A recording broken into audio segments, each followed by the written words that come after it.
And the first one is from r/neighbors from hell and is titled, "My neighbor keeps trying to break into my apartment." So here's a fun little mystery from my building. Every single day, morning and evening, at 5 a.m. and again at 10 p.m, like clockwork, my neighbor tries to open my apartment door with the handle like it is his. No key, just a firm jiggle of the handle before he realizes it is not opening and casually walks away. For context, I'm a 22-year-old woman living alone. He is probably in his 50s or 60s, not super chatty, talks to himself a lot though, like full conversations, alone. Also, and I swear I'm not making this up, when he leaves his own apartment, he closes the door and then rings his own doorbell. Every time. No one ever answers. I have so many questions. At first I thought, honest mistake. But the thing is, he's been living here longer than I have, so he should know which door is his, right? But we are now weeks into this daily routine. Sir, I promise you, this has never been your apartment. It was not yesterday, it won't be tomorrow,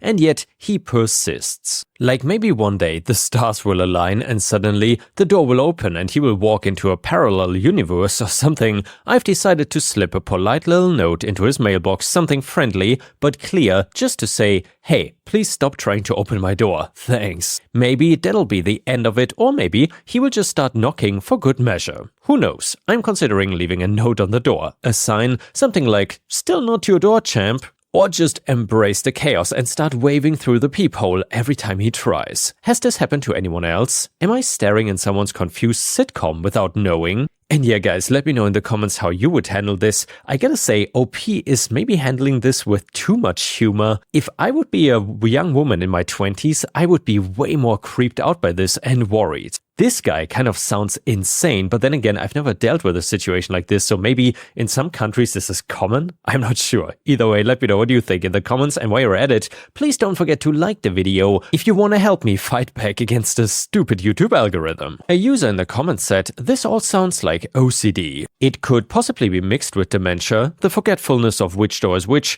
and or schizophrenia, the word salad. But I can see why this would scare you. I would start by hanging a prominent floral wreath on your door or something so it's very clearly yours. If the issue does not resolve, you might need to ask him why he's doing it and to stop, which will be very awkward. Comment number 2, do not leave him a note, do not engage with him, contact the on-site property manager ASAP. If your building is owned by a corporation, follow up with them too. They need to address this. Part of that might be requiring you to contact police, but this is not something you should try to handle on your own. Ask if you can install a Ring doorbell or something similar. Keep a log of when he tries to access your apartment. He may not have nefarious intentions, but this is not something to treat lightly. Comment number 3, don't mess around with this. When I was 22, I had a neighbor who kept trying to get into my apartment. A little different though, he was a young guy with a wife and kids, and I only suspected him at first. Long story short, he got in and got into the attic where he would stay while I slept, and eventually he stole my cat. He stole my cat with the idea that I would come looking for her and he would have her and I would fall in love with him. How do I know this? He brought me the cat and told me everything. He had been in my ceiling while I slept. I may have had dates over and this guy was literally in the hatch in my closet. No one died, no one got assaulted. A cat was traumatized, but it's almost 30 years later and I'm still freaked the F out. And yeah guys, by the way, if someone stole Dexter or Disney, I mean, I probably shouldn't say what I would do on YouTube. I don't want to get demonetized. Anyway, he was a normal guy. He had a job and a family. I was just trying to exist and kept noticing the lock on my door kept getting messed up. I had figured he was who was messing with my door, and I assumed he was not getting in, and I was wrong. I have no idea how I did not get RAPED'd and killed, because a bit later he ended up holding a woman hostage and beating/assaulting her. Anyway, report it to your building management and consider whether or not you can move apartments/break your lease and go somewhere else. Just because you don't feel threatened by him doesn't mean that he cannot be dangerous. And yeah guys, once again, if you would be in this situation, what would you have done first? Would you move away? Would you confront this guy? If you were in OP's spot, let me know in the comments. So anyway, there's an update to the story and it goes like this. Well folks, we've had progress. Maybe, sort of. Here's what happened. After my last post, I left a little note in my neighbor's mailbox. Friendly tone but clear message. I then proceeded to live my little quiet life until the next day when, plot twist, he knocks on my door again. At the exact moment I hear knocking, I know it is him. Call it female intuition or whatever, so I open my door, I smile, say hi, like everything is alright, I'm a nice neighbor, you see. He asks me if I'm the one who put a note in his mailbox, and then proceeds to tell me, very insistently, that it is not him. Not once, not twice, but multiple times. Like a gaslighting remix on loop. I tell him I hear his door open and then a few seconds later my handle wiggle. He smiles, shakes his head and says, nope, was not him. So I play it cool and drop a casual, well, it actually wakes up me and my boyfriend. Because hey, being a woman living alone next to a strange door enthusiast does not feel amazing. Still, he denies everything. So in the name of peace and survival, I smile, I'm the nice neighbor you remember, say, I must have made a mistake, and hope that he doesn't mind, really sorry for the trouble, and close the door. I then proceed to check my locks, not once, not twice, honestly, I lost count. And just a quick note for those worried about my safety, I see you protective internet strangers, I have 2 locks and a chain on the door, and I never forget to lock it. I even check it multiple times a day when I am home.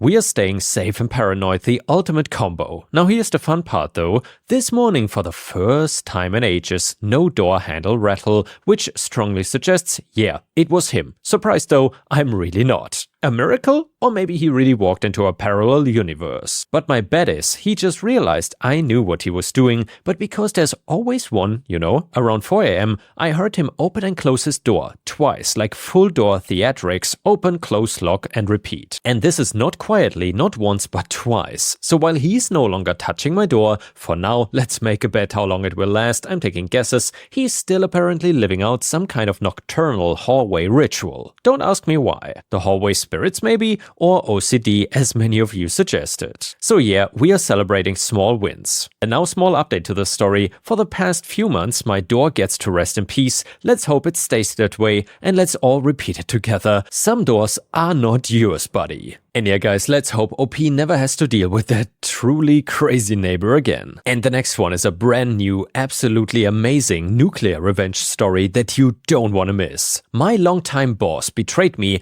I made sure he lost everything. Imagine working for your best friend for 7 years, trusting him like a brother, only to have him steal your money while you are lying broken in a hospital bed. Now imagine what happens when that betrayal cost him his dream house worth 30 times more than what he stole. So this is that story, and the revenge was nuclear. For context, I am an educated computer technician that had the misfortune of graduating right on the cusp of the 2008 financial crisis. Well, that must have been an amazing graduation year. Anyway, before it was considered to be a vocation of the future. Various businesses came to our school introducing themselves, offering scholarships for college if we signed an agreement to come work for them after we graduated that as well. Well, after the crash, those promises were the first thing they cut. As a result of that, I could not afford college, which meant I had to go find work, which was easier said than done. My late and mid-20s were a roller coaster of dead-end jobs where I worked, finally saved up some money, got fired as a redundancy, and had to spend those savings for living expenses while looking for my next crappy job. Years went by, tech went on, and I couldn't afford classes to keep up with it. So in my late 20s, I snapped. I've had enough. I needed a career change. I decided to go in my late father's footsteps and become a welder. It is as if fate intervened. A week before I made the inquiry about changing careers, a state-sponsored program came out that let me become one for free. After completing the welding courses, I was quickly offered a job as a field welder. We're literally talking about a matter of days here, a refreshing change of pace from before where it took months or more. This is where the subject of our story comes in. I will call him Red Boss, RB for short. And yeah guys, keep this abbreviation in mind. RB ran a small field welding business with half a dozen men crew traveling all over Europe doing field welding. He said he would take me in, show me the ropes, teach me real welding, none of that schoolyard horse crap. And let me tell you, the first 6 years were amazing. Yes, there was hard work, dawn till dusk, 7 days a week, sometimes gone from home for over a month, but the travels, the adventure, and the camaraderie. We were complete strangers to each other in the start, but we became like brothers, sticking together through thick and thin. Thinking back on it, I miss those days, even if they are behind me. and RB was, back at that time, the kind of boss that puts all other bosses to shame. I remember that one time where he took out a loan with a large interest just so that he could pay us our wages because he had an emergency expense that drained his bank account 2 weeks before a customer was due payment. He rather went into debt to pay us on time rather than to ask us if we could hang in there a couple of weeks. But everything changed by year 7. At that time, most of the core crew had left, missing their families too much to keep going, so did RB. And by the way guys, so far that boss sounds absolutely legendary. Let's see how this story turns around, I'm really curious. So he set me up as a foreman while he found himself work back home, and he sent people he interviewed over my way as I needed them. It didn't start off so bad at first, several jobs done successfully, but the people that worked with me, it just wasn't the same. They were all short-term workers, there to make a quick buck, settle some debts or gain some XP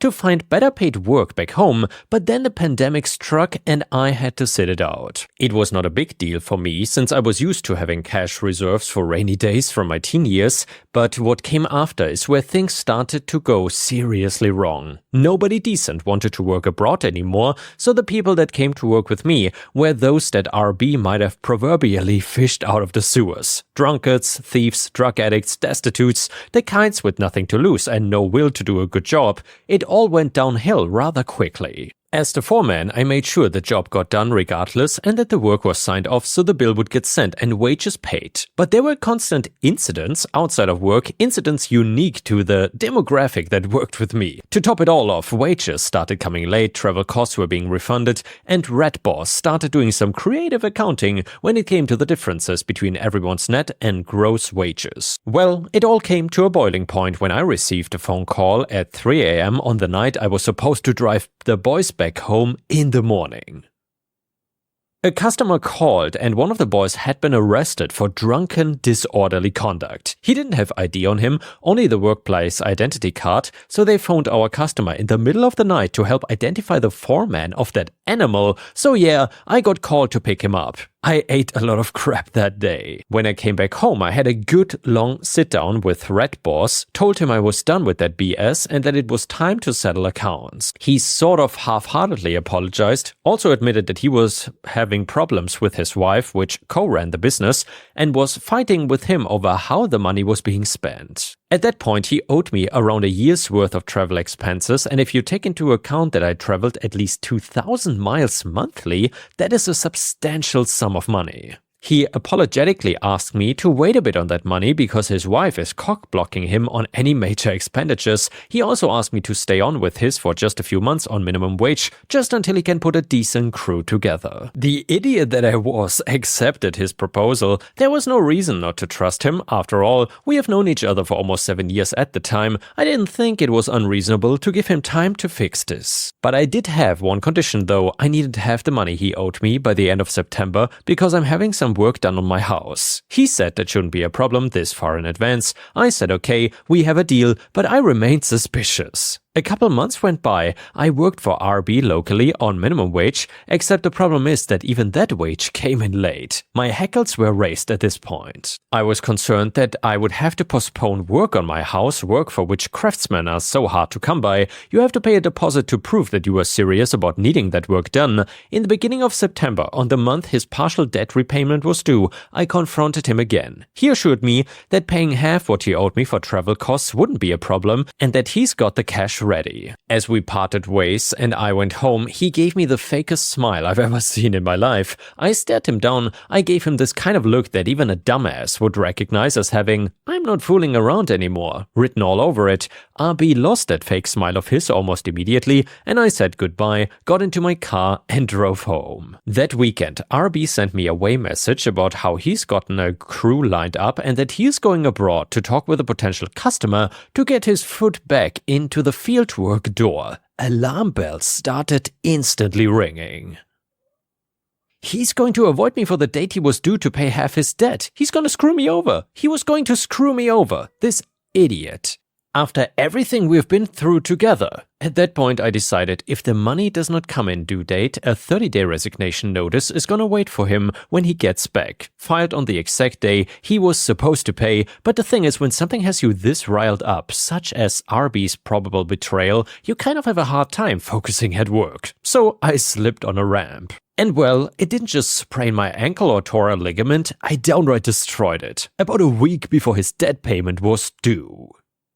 We are talking about emergency surgery here, 2 weeks minimum at the hospital, and being unable to put proper weight on that foot for 6 months. What do you guys think happened to the money he promised to pay me? Well, it didn't come. Big surprise. Not only that, even the wage didn't get wired that month. It gets even worse though. While I was in the hospital heavily medicated, the work got done on my house. My mother, who had authorization to my accounts in cases of emergency, used my savings to pay for the work on my house instead of canceling, which means I had very little money left. She told me not to worry, I will still get paid sick leave, but I was not so sure. Info: the thing about sick leave in my country is, in case of a work-related injury and a recovery period longer than a month, the employer is only required to pay the first month of sick leave, the rest is funded by the government, whereas the employer only pays for social security and taxes, and then the government wires the sick leave money to him for him to forward it to me. Further, which of course didn't happen, did not receive a single cent from him since. So here I was, broken, crippled, bedridden, and unable to work. It gets worse though. I ran out of money just as I had the last installment of an outstanding debt to pay. The banks were calling me weekly. I had to cash in an investment to pay it off and to subsist while I recovered. An investment that would have yielded me a modest amount of passive income for the rest of my life. So I was resigned for revenge. And yeah guys, if you would have been in this situation, how would you have gotten revenge on this rat of a boss? Let me know in the comments. He lied to me, hid from me, failed to pay what was owed, stole from me, and pocketed money that was meant for me by the government. He'll cook in the fires of hell for what he's done. Short extra info though, before I tell you what I did to him, I wish a little background about Rat Boss. So he lives in a small apartment in our capital city, along with his wife and 2 children. The apartment is extremely small. So small, in fact, that they all practically climb over on top of each other to pass each other by, but he did have a dream. He bought a plot of land where he was building a large house, so big in fact that a single one of the rooms is going to be bigger than his whole previous apartment. Over the course of those 7 years, he slowly built it up brick by brick. And he was almost done when we still talked. He told me that he was at most 6 months away from moving in. The thing about me being his foreman is that it involves a lot of paperwork. Every decision, every purchase, every dirty little secret hidden away in the numbers. I had it all. It was simply a matter of forwarding it all to the appropriate authorities, and as soon as I was able to walk, well, I wouldn't really say walk, more like dragged my recovering foot behind the other one, while under the influence of hardcore painkillers, I went out to turn him into every government agency that had a shot at getting to him. The biggest hit came at the Labor Inspectorate. As the caseworker rummaged through the evidence I presented her, she mumbled to herself wide-eyed something in the lines of, "Oh my god, he broke half the labor laws in our country." The aftermath? I live in what could be considered a second world country. Our government is slow and inefficient, but it does act when prompted, and when it did act on Rat Boss, his fall was like being hit in the face by the same meteor that killed the dinosaurs. His accounts were frozen, he was barred from traveling abroad, his business licenses were suspended, and he was required to dismiss all his current employees with severance money, which he didn't have. He filed for bankruptcy soon after. He was required to sell the house he dreamed about for his entire life to settle the fines. He is stuck now, like I was, but even worse. He's trapped in that sardine can of his for an apartment, unable to work, unable to support his family, unable to pay the bills until the legal proceedings from the government finish for what he did to me. I was able to stay afloat, but for what I did to him, he is done, broken, reduced to utter destitution. He called me when the government's gavel hit his face. I'll spare you the exact dialogue that took place because this post is long enough already, but to sum it up, he yelled over the phone saying, "How could I do this to him?" and yelled curse words at me. Well, in return, I called him out for lying to me about money after 7 years, leaving me to rot in a hospital penniless, and I called him a rat that betrayed his friend and to never call me again, as we are now in a legal dispute and he should forward all communication through the case officer of the Labor Inspectorate, and hung up. I made a claim on his bankruptcy proceedings bonus, and by the time he paid all the fines, I was able to claim from him was a single month's worth of sick leave. No travel costs, no nothing else, but it is okay. I can live with that as long as he got 10 times over the grievance he inflicted on me. No eye for an eye, no tooth for a tooth, the whole face for an eye, the whole head for a tooth. I stand both literally and figuratively, but Red Boss is deep in the dirt, and that when he used to dream about his big house, now he dreams about how he will someday maybe, just maybe, be able to crawl all the way up to rock bottom to start all over again. And yeah guys, wow, I gotta say, I am speechless. This was an amazing nuclear revenge story, and please let me know in the comments if you want to hear more nuclear revenge, because this one was exceptionally satisfying. And good for OP for coming out on top.